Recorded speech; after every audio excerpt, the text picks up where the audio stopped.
Sebuah kota, ada seorang pria yang sangat sukses dalam pekerjaannya. Dia selalu berpikir keras, dan terus mencari solusi untuk setiap masalah yang dihadapinya. Namun suatu ketika, atasan barunya mengeluarkan perintah yang cukup aneh. Atasan baru itu berkata, aturan baru di sini, dari sekarang, kamu tidak boleh berpikir. Pria tadi merasa sangat heran dengan perintah tersebut. Dia merasa, bahwa berpikir adalah bagian yang tak terpisahkan dari pekerjaannya. Namun, atasan barunya bersikeras dengan perintahnya. Atasan itu menambahkan, kamu terlalu banyak berpikir, malah merumitkan setiap masalah, dan menambah masalah baru.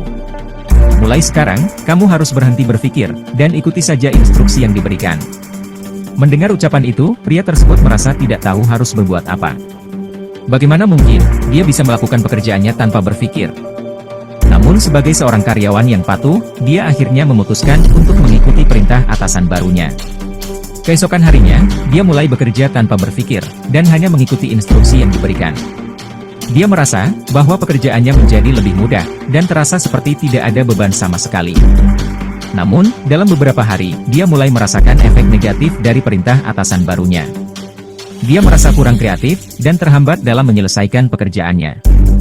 Masalah yang semula bisa dia selesaikan dengan cepat dan mudah, kini menjadi rumit dan sulit dipecahkan. Dia merasa seperti terjebak dalam siklus rutinitas tanpa arah yang jelas. Sampai suatu saat, dia mendapati bahwa atasan barunya ternyata merasa kecewa dengan pekerjaannya yang terus menurun. Sang atasan kemudian memecatnya, dengan alasan kinerja yang buruk. Dari kisah ini, kita tidak tahu secara persis siapa yang salah. Yang pasti, kedua belah pihak sudah dirugikan. Video kali ini, tidak sedang mengangkat klaim kesejarahan, tapi buat selingan aja, bagaimana dengan berpikir, bisa menyelesaikan masalah, sekaligus menambah masalah. Namun tidak seru rasanya, kalau tidak dihubungkan dengan agama, yang mana, agamawan sering mengatakan untuk berhenti menggunakan akal untuk kondisi tertentu, agar tidak sesat.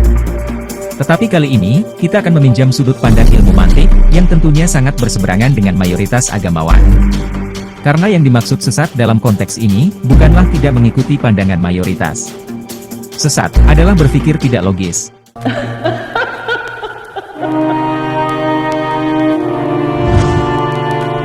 Berpikir, adalah kebutuhan mutlak bagi manusia, dan menjadi pembeda antara manusia dengan makhluk lainnya. Para pakar logika atau al-manatikoh, membedakan manusia dari malaikat dan jin dengan mengatakan, bahwa manusia adalah al-insanu hayawanun natikun, atau hewan yang dapat berbicara. Kemudian, untuk membedakan manusia dari hewan, mereka mengatakan al-insanu hayawan natikun, wal farsu haywan soilun. Artinya, manusia adalah makhluk yang berbicara, dan kuda adalah hewan yang meringkik. Dari pandangan ini dapat dipahami, bahwa berbicara merupakan hasil dari gabungan potensi olah intelek manusia.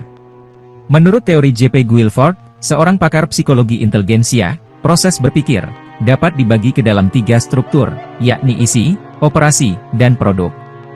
Namun pada akhirnya, kemampuan berpikir hanyalah potensi yang diberikan oleh Allah hanya pada manusia dengan segala keunikannya. Hal ini tercermin dalam bahasa Al-Quran, di mana potensi tersebut terangkum dalam kata ruh yang diberikan kepada manusia, sehingga membuat para malaikat tunduk kepadanya, kecuali iblis. Al-Quran Surat Al-Hijr ayat 28 menjelaskan, ingatlah ketika Tuhanmu berfirman kepada para malaikat, sesungguhnya aku akan menciptakan seorang manusia dari tanah liat kering dari lumpur hitam yang diberi bentuk. Ayat ini menunjukkan dialog antara Allah dengan para malaikat, mengenai penciptaan manusia dari tanah berwarna hitam, dan multiwarna. Dalam Surat Al-Baqarah ayat 30, Al-Quran menjelaskan penolakan para malaikat terhadap rencana penciptaan manusia sebagai khalifah di bumi. Namun, Allah merespons dengan menyatakan, bahwa dia lebih mengetahui daripada mereka. Allah kemudian memberikan potensi ruh ilahiyah, dengan multipotensi kepada manusia, untuk melanggengkan proyeksi kehilafahan di muka bumi. Surat Al-Hijr ayat 29 menjelaskan, bahwa ketika Allah menyempurnakan kejadian manusia, dan meniupkan ruhnya, manusia harus tunduk dan bersujud kepadanya. Dengan potensi ruh ilahiyah, manusia mampu mengetahui, memahami, menyampaikan, dan memberikan penjelasan segala sesuatu yang ada di muka bumi, sehingga dianggap mampu mengelola bumi dengan baik. Surat Al-Baqarah ayat 31-34, menjelaskan proses transmisi pengetahuan kepada manusia. Allah mengajarkan Adam nama-nama seluruh benda, lalu menguji para malaikat untuk menyebutkannya. Allah memberikan kemampuan kepada manusia untuk memahami dan menyampaikan pengetahuan itu kepada malaikat, namun iblis tidak mengakuinya. Hal ini menunjukkan bahwa manusia lebih pintar daripada malaikat, karena manusia mendapat bocoran langsung dari Allah. Walau begitu, manusia bukanlah satu-satunya makhluk yang diberi potensi ruh ilahiyah. Dalam sejarah, Allah juga memberikan sebagian kecil potensi ruh ilahiyah kepada sebuah patung anak sapi, yang mampu mengelabui manusia. Dalam Al-Quran Surat Al-A'raf ayat 148 dan 149 dijelaskan, bahwa kaum Nabi Musa, membuat sebuah patung anak sapi dari perhiasan mereka dan menyembahnya. Meskipun patung tersebut tidak bisa berbicara atau menunjukkan jalan kepada mereka, mereka tetap menjadikannya sebagai sembahan, dan menjadi orang-orang yang zalim. Setelah mereka menyesali perbuatannya dan menyadari kesalahannya, mereka berdoa agar Allah memberi rahmat kepada mereka dan tidak menjadi orang-orang yang merugi. Dalam sebuah hadits, disebutkan bahwa Nabi Musa mempertanyakan kepada Allah, ketika dikabarkan bahwa umatnya tergoda untuk menyembah patung anak sapi. Nabi Musa heran, karena sebelumnya Allah telah memberi pertolongan kepada umatnya dari Fir'aun, dan menyelamatkan mereka dari lautan. Allah menjelaskan, bahwa umat Nabi Musa telah menyembah patung anak sapi yang bisa berkomunikasi, setelah Nabi Musa meninggalkan mereka. Nabi Musa kemudian bertanya, siapa yang memberikan ruh pada patung itu? Allah menjawab, aku yang memberikan ruh itu. Nabi Musa kemudian mengatakan, jadi, engkau yang telah membuat mereka terjerumus pada kesesatan itu wahai Tuhanku. Allah kemudian menjelaskan, bahwa dia melihat keinginan menyembah patung itu dalam hati mereka, dan memudahkan mereka untuk mencapainya. Hadits ini mengajarkan, bahwa meski manusia memiliki potensi ruh ilahiyah, logikanya bisa dikalahkan, jika terpengaruh oleh pemikiran ketuhanan yang tidak logis. Dalam surat Toha ayat 88-97, Al-Quran menjelaskan tentang logika ketuhanan yang logis, dan yang tidak logis.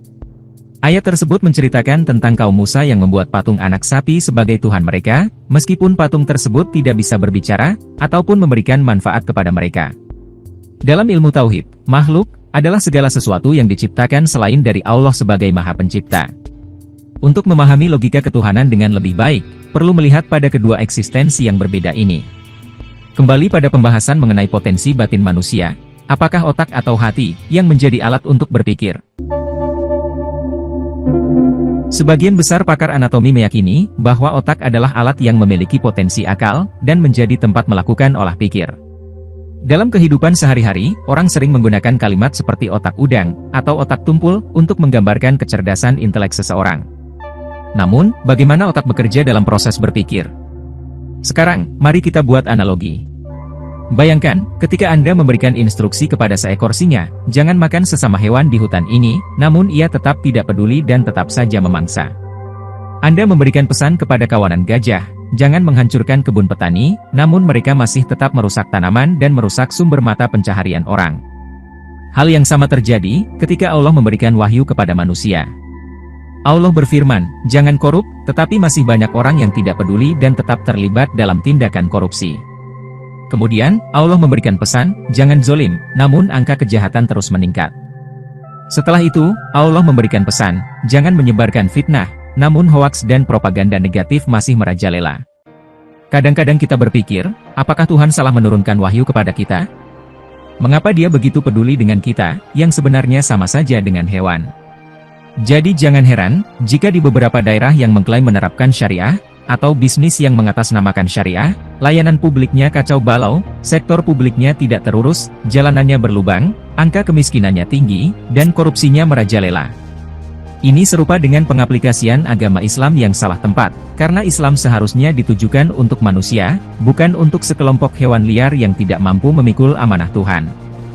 Jika dilihat secara individu, kemungkinan besar sebagian besar dari mereka bukan manusia sejati, karena mereka masih belum berkembang secara intelektual, dan kesadarannya masih terbatas. Mereka hanya pandai menirukan tata cara baca syahadat, sholat, puasa, membayar zakat, dan naik haji, seperti anak kecil yang suka meniru-niru, tanpa tahu apa hakikatnya. Jadi seperti yang sudah dibahas sebelumnya, manusia adalah makhluk yang berakal. Akal adalah dimensi tinggi, yang membedakan baik dan buruk, serta benar dan salah secara universal. Akal merupakan fakultas yang memungkinkan manusia memahami dimensi yang lebih halus, serta unsur-unsur ontologi yang imateri. Akal adalah fondasi ketakwaan, yang membuat kita menyadari keberadaan Tuhan, kebaikan, keindahan, dan kesempurnaan. Oleh karena itu, agama hanya ditujukan bagi makhluk yang sudah memiliki kognisi tinggi. Orang yang malas berpikir, tidak mau mencerna konsekuensi tindakan, dan suka melawan, itu termasuk tabiat hewan. Oleh karena itu, jangan berharap suatu daerah bisa maju hanya dengan menerapkan syariat Islam, jika penduduknya belum menjadi manusia yang memiliki dimensi tinggi. Islam itu wahyu, yang hanya bisa dicerna oleh orang-orang yang berakal. Disinilah kita bisa memahami, mengapa ada negara yang mungkin tidak Islam, tapi memiliki perilaku yang Islami. Mereka tidak membaca Quran atau merujuk pada hadis, namun perilaku mereka tetap etis dan berkembang. Etika tidak bisa dibangun hanya melalui ceramah dan pengajian, tetapi harus dididik melalui pola-pola pendisiplinan yang intensif. Belajar dari pengalaman yang berulang-ulang, dan mengambil kesimpulan dari hubungan sebab dan akibat. Nabi Muhammad melakukan pendisiplinan diri dengan ketat, seperti berpuasa, berzikir, dan menyepi di Gua Hiro, sebagai bentuk latihan membangun etika, spiritualitas, dan kesadaran terhadap diri, lingkungan, dan Tuhan. Nabi melakukan itu tidak hanya sekali, melainkan berkali-kali, dan bahkan sampai 1 bulan lamanya untuk sekali bersemedi, sampai akhirnya Ruh Jibril mendatanginya.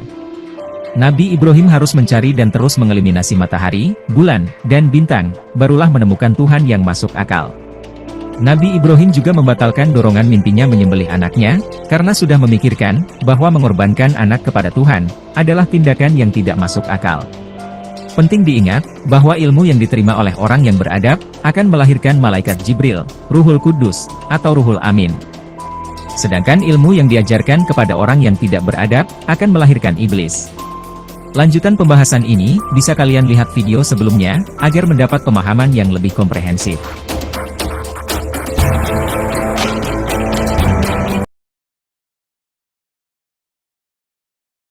Bahasa Arab punya makna berbeda. Ada yang diartikan sebagai jiwa, ada juga sebagai Jibril. Walaupun ada semacam kesepakatan di kalangan mufassirun Sunni dan Syiah, bahwa Al-Quran diwahyukan kepada Nabi Muhammad melalui perantaraan Jibril, namun, ayat-ayat Al-Quran memperlihatkan persoalan lebih kompleks, dari yang umumnya dipersepsikan. Saya menyebut semacam kesepakatan, karena walaupun para mufassirun tampak bersepakat Jibril sebagai pembawa wahyu, namun pertanyaan seputar apakah Jibril, Ruhul Kudus, dan Ruhul Amin merupakan entitas yang sama, atau berbeda, termasuk persoalan yang diperselisihkan. Nama Jibril di dalam Al-Quran secara teks atau literal, ternyata disebut cuma 3 kali. Yaitu, di dalam surat Al-Baqarah ayat 97, dan 98, serta surat Tahrim ayat 4. Dalam surat yang lain, misalnya surat An-Nahl ayat 102, Jibril dalam terjemahan, ternyata tulisan Arabnya adalah roh. Begitu juga dalam surat Asy-Syu'ara ayat 193, Ruhul Amin ditafsirkan sebagai Jibril karena sama-sama menurunkan wahyu. Tapi kok bisa jauh berbeda? Atau mungkin ada hubungan antara jiwa dengan Jibril? Untuk memudahkan penjelasan, saya akan sebut 2 hal ini secara berbeda. Untuk jiwa, saya sebut roh, pakai huruf O. Sedangkan untuk Jibril, saya sebut ruh, pakai huruf U.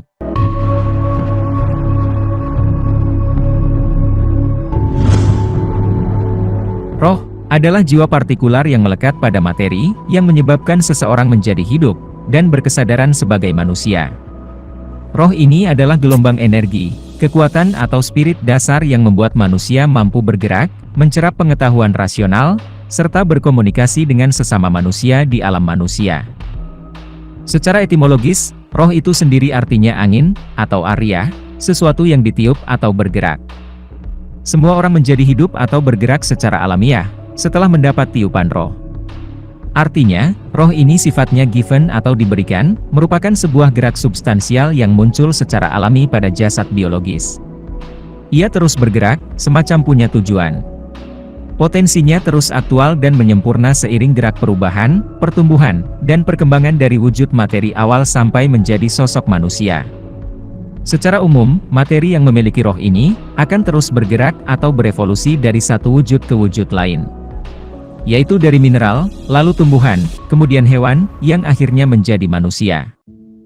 Manusia memang tumbuh dari bentuk materi awal, mulai dari atom-atom sederhana, lalu menjadi mineral statis yang kasat mata, tumbuh menjadi sperma yang 100% mirip kecebong, sampai sempurna berkembang dalam wujud manusia. Artinya, kita ini pada awalnya memang binatang. Sebelumnya lagi, ada dalam kualitas mineral pada tumbuhan yang geraknya statis. Lebih awal lagi, kita ini hanya kumpulan atom yang terkesan sederhana. Namun karena materi ini punya kesadaran atau gerak substansial, ia terus tumbuh, dan dalam proses tertentu akhirnya menjadi manusia. Kenapa materi punya kesadaran, dan pada kasus manusia terus tumbuh dan bergerak menjadi makhluk dengan rupa yang luar biasa sempurna? Sebenarnya, yang membentuk materi atom adalah proton dan neutron, yang mereka itu tersusun dari komponen cahaya, atau quark. Komponen ini merupakan pusaran energi yang tidak pernah berhenti bergerak. Sampai penghujung abad 19, para fisikawan percaya bahwa alam semesta adalah dunia materi yang terdiri dari atom-atom fisik yang patuh pada hukum mekanika Newton. Tapi, gagasan atom sebagai partikel materi terkecil di jagat raya, berubah total sejak awal abad 20. Ini terjadi, ketika sains menemukan adanya elemen-elemen subatomik yang lebih sederhana yang bersifat non-materi, dan ini merupakan awal dari hancurnya mazhab materialisme. Sejak temuan fisika kuantum, itu memberi saintis sebuah bukti baru, bahwa dunia materi, atau segala sesuatu yang nampak, tak lebih dari sebuah ilusi. Fisikawan kuantum menemukan, ternyata atom-atom terdiri dari pusaran energi, dan mengalami vibrasi. Setiap atom, bergetar seperti gasing yang bergoyang-goyang memancarkan energi. Pusar energi yang sangat kecil dan tak kasat mata ini, disebut quark dan proton, yang secara kolektif membentuk atom. Jika dipantau dari kejauhan, atom terlihat bulat seperti kelereng. Tetapi jika fokus mikroskopis diperdekat, wujud atom menjadi lebih samar dan buram. Ketika semakin dekat, wujudnya total hilang. Tidak terlihat apa-apa lagi. Adalah fakta ilmiah, ketika kita berfokus ke seluruh struktur atom, kita akan menemukan kehampaan fisik, atau physical void. Atom tidak punya struktur fisik. Atom itu ilusi. Artinya, substansi material atau materi yang ada di alam raya ini, tercipta dari kekosongan, atau kegaiban. Atom tercipta dari energi yang tidak kasat mata, bukan materi yang bisa dicerap panca indera. Jadi, manusia pada wujud esensialnya, adalah cahaya, alias gerak substansial, pusaran energi, atau roh. Kenyataannya, semua materi di alam semesta terbentuk dari roh, quark, atau cahaya yang hidup dan terus berputar dalam bentuk gerak tawaf. Maulana Rumi, membahasakan pengalaman aktualnya potensi roh hingga memiliki wujud manusia dengan kalimat, "Aku mati dari mineral, dan menjadi tumbuhan. Aku mati dari tumbuhan, kemudian menjadi hewan. Aku mati dari hewan, kemudian menjadi manusia." Jadi kesimpulannya, kita ini memang roh yang menampakkan dirinya dalam rupa manusia. Kita ini sebenarnya makhluk non-materi yang mewujud dalam dimensi materi. Substansi dasar kita adalah cahaya, jiwa, roh yang hidup, roh alami, atau sebuah potensi yang geraknya telah mengaktualkan kehidupan materi. Lalu apa bedanya dengan ruh yang sering ditafsirkan dengan Jibril? Berbeda dengan roh, ruh adalah Jibril, yaitu jiwa universal, beserta kekuatan dan gelombang malakut lainnya. Ini juga sebuah potensi yang dapat dicapai manusia. Hanya saja, butuh proses dan kesadaran lebih lanjut dari roh untuk sampai ke makom ruh. Sebab, ruh bukanlah sesuatu yang terbentuk atau diperoleh dalam sebuah proses alami, melainkan harus diperjuangkan kehadiran wujudnya, atau ikhtiari. Butuh mujahadah besar untuk menjadi manusia dalam wujud ruh. Ceritanya begini, manusia itu adalah wujud yang terus bergerak mencari Tuhan. Sebab, secara fitrah kita punya gerak substansial untuk mencari wujud yang maha sempurna. Dalam diri kita, sejak dalam bentuk materi dasar, itu sudah ada roh yang merupakan bagian dari kesadaran awal akan ketuhanan. Alastu birobbikum. Bukankah aku ini Tuhanmu? Ruh menjawab, Qalu bala syahidna, benar, engkau adalah Tuhan kami. Surat Al-A'raf 172 ini, menggambarkan kesadaran ketuhanan dari roh yang akan terus menjalani fase material. Dan roh ini terus berkembang menjadi dewasa, seiring gerak pertumbuhan materi atau jasad manusia. Roh sederhana inilah, yang membuat kita mampu berpikir, atau punya intuisi, bahwa Tuhan itu ada. Namun, roh ini punya kelemahan. Ia hanya tercipta untuk berinteraksi dengan alam makhluk. Ia memang punya kesadaran bahwa Tuhan itu ada, namun ia tidak punya kekuatan untuk kembali kepada Tuhannya. Karena itulah, roh ini disebut sebagai dimensi ketuhanan yang terpenjara dalam materialitas manusia. Padahal, ia punya kerinduan untuk berjumpa Tuhannya. Namun ia tidak berdaya. Sehingga, diperlukan kekuatan pembebas lainnya, untuk membuat roh ini mampu bergerak lebih lanjut guna bertemu dengan gelombang ruh yang lebih tinggi, atau disebut Jibril, sehingga dapat terkoneksi dengan Tuhannya. Jadi, roh itu gelombang lemah, yang tidak mampu berinteraksi atau terkoneksi lagi dengan Tuhan, dan tergantung-gantung di antara langit dan bumi. Itulah kita, wujud dari roh yang impoten. Makanya jangan terlalu ria, seolah-olah mampu secara langsung berhubungan dengan Allah. Tidak bisa. Keberadaan roh alamiah kita, tidak punya kemampuan sama sekali untuk berkomunikasi dengan Tuhan, apalagi lisan kita. Itulah mengapa, doa sering tertolak, tidak sampai kepada Allah. Kecuali lisan yang terkoneksi dengan ruh, itu melahirkan banyak mukjizat. Agar jiwa kita terhubung kembali dengan Allah, proses instalasi ruhani harus kita jalani lagi. Dalam hal ini, roh harus dikoneksikan dengan ruh, karena memang itu pasangannya. Sebab, keduanya dari unsur ketuhanan yang sama. Bedanya, roh adalah sisi pasif dari ketuhanan yang telah mengalami proses duniawisasi, terkungkung dalam dimensi materialitas kita, dan mengalami banyak dosa. Sedangkan ruh, adalah Jibril, utusan langsung dari sisi Allah, cahaya, atau gelombang aktif Allah. Maka, tahap pertama yang harus dilakukan dalam proses upgrade ruhani ini, adalah menemukan gelombang ruh yang lebih tinggi itu, untuk dijadikan sebagai wasilah, atau frekuensi untuk connecting dengan Allah. Usaha manusia untuk mengkoneksikan roh dengan ruh yang lebih tinggi, dengan gelombang kerasulan atau gelombang Jibril, disebut mujahadah spiritual, atau tazkiyatun nafs. Melalui metode riyadoh tertentu, gelombang ruh yang tinggi ini bisa ditangkap. Para nabi melakukan proses ini. Setelah menemukan gelombang ruhnya, roh mereka menjadi sangat kreatif. Kalam Tuhan, wahyu, atau ilham, yaitu pengetahuan suprarasional, terus bermunculan. Pembicaraan Tuhan sudah bisa didengar, karena gelombangnya sudah sama. Sudah bertemu roh dengan roh. Hubungan dengan Allah, sudah bersifat live, atau langsung. Kita ambil contoh seorang nabi, yaitu Muhammad, termasuk salah satu manusia biasa, atau bashar, yang sangat intensif mengasah potensi rohnya untuk terhubung dengan al-ruh. Selama bermalam-malam, dan berulang-ulang, dalam hitungan bulan bahkan tahun, sejak usia muda, ia intensif menjalani ritual misterius. Entah dari mana ia mempelajarinya, atau siapa yang mengajarinya. Tak pernah dikisahkan siapa gurunya. Ia aktif mengasingkan diri ke ruang-ruang sempit, sampai kemudian, sayap-sayap ruh aktif dalam dirinya. Sehingga semua yang ia ucapkan, disebut sebagai ucapan atau bisikan dari Jibril, berasal dari gelombang yang sangat tinggi, alias dari Allah, berdimensi ruh atau Qur'ani. Artinya, kalau Anda tahu metode penyatuan jiwa, penyatuan ruhani, pengintegrasian wujud roh dengan ruh, atau wahdatul wujud, gelombang Jibril bisa Anda tangkap. Melalui gelombang malakutnya itulah, Tuhan bisa diajak berbicara. Sebab, Jibril itu utusan, Rasul, atau malaikat Tuhan, alias, Tuhan yang mengutus dirinya dalam rupa atau gelombang Jibril. Jika roh mampu memiliki rupa material manusia, lalu apa susahnya hal yang sama terjadi pada ruh? Makanya, Jibril diberi gelar alaihi salam, sebuah gelar untuk sosok nabi laki-laki. Jangan-jangan, Jibril adalah nabi itu sendiri, atau gelombang malakut dalam diri para nabi, alias gelombang yang selalu hadir membawa wahyu pada nabi. Maka, ketika para nabi punya ruh dalam diri mereka, semua gerak dan perkataannya bernilai suci. Semua dianggap sebagai gerak dan perkataan wahyu Tuhan.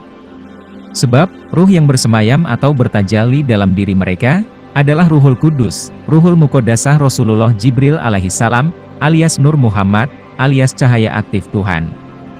Dengan Ruhul Kudus itulah, para nabi, dan juga para wali yang mewarisi ruh itu, mampu memberi syafaat, mampu mengangkat atau mensucikan sekalian roh manusia.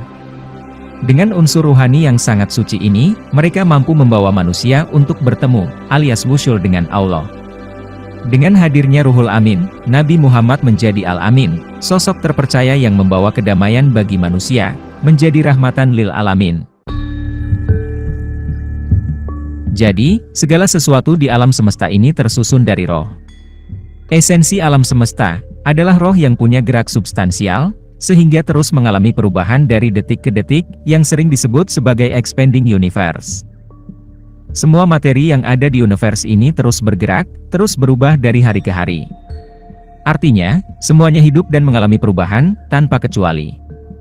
Namun, bentuk cahaya yang menjadi substansi alam semesta ini bertingkat-tingkat. Pada level paling rendah, adalah roh alami yang melekat secara potensial pada semua unsur atau materi. Sedangkan pada level tertinggi, adalah Ruhul Kudus, sebuah substansi yang juga punya kesadaran sangat tinggi, yang dalam bahasa filsafat disebut akal awal, atau Jibril dalam bahasa Al-Quran. Kesimpulannya, semua yang ada, tersusun dari cahaya. Artinya, semua wujud merupakan tajalli atau pancaran dari Tuhan itu sendiri. Al-Quran menyebut, Allahu nurus samawati wal ard. Allah cahaya langit dan bumi. Semua tercipta dari Allah, dari cahayanya. Hanya saja, cahaya pada gradasi terendah yang menyusun dunia materi, disebut roh. Sedangkan cahaya di atas cahaya yang mengandung pengetahuan suci dan paling dekat dengan Allah, disebut Ruhul Kudus. Jadi, baik roh maupun ruh, itu sama-sama gelombang, energi, atau cahaya. Yang satu gelombang dengan frekuensi rendah, dan hanya berguna untuk menjangkau informasi yang bersifat alamiah, yaitu material dan rasional. Yang satu lagi gelombang dengan frekuensi tinggi, yaitu nurun ala nurin, cahaya di atas cahaya, yang dapat menjangkau pengetahuan-pengetahuan otentik dari alam robbani. Yahdillahu linurihi mayasa'u, Allah memberi petunjuk menuju cahayanya, kepada orang yang Dia kehendaki. Sejatinya, gerak manusia adalah gerak membawa roh terendah, atau substansi materi manusia, untuk kembali kepada Allah. Tentunya melalui media wasilah, Ruhul Kudus atau Jibril. Makanya, semua manusia sempurna bertemu dengan Jibril, ruh tertinggi. Hanya dengan cara itu, manusia mampu kembali memakrifati Allah. Berbagai bentuk mujahadah, mati sebelum mati, dalam tradisi tasawuf, adalah warisan praktik kenabian, untuk memperjuangkan agar roh umat ini dapat kembali atau rujuk dengan ruh, dan dengan Allah. Ini sangat memungkinkan. Sebab, ruh atau Jibril masih aktif, belum pensiun. Dia masih turun. Surat Al-Qadar ayat 4, bahkan menyebut malam Lailatul Qadar sebagai momen turunnya ruh, dan berbagai gelombang malakut lainnya. Tanazzalul malaikatu waruh.